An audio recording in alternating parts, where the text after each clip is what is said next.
With these bars in your RV fridge, you'll never have to worry about things rolling out when you stop. Installation's easy. Estimate the height, place it higher but leave room for easy removal. Then clean and dry both sides.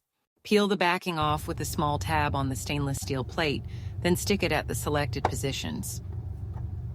Press firmly to ensure a solid grip. Insert the rod into the first plate. Then slide the second plate onto the rod. Peel the backing.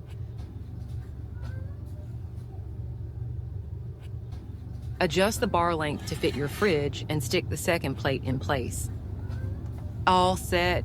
It's ready to be used again and again. When parked, if you don't need the bars, just lift them up and easily take them out. These adjustable bars are perfect for your RV fridge, cabinets, or cupboards. No more spills when you open the door after a long drive. Upgrade your RV today. Click the link in the description.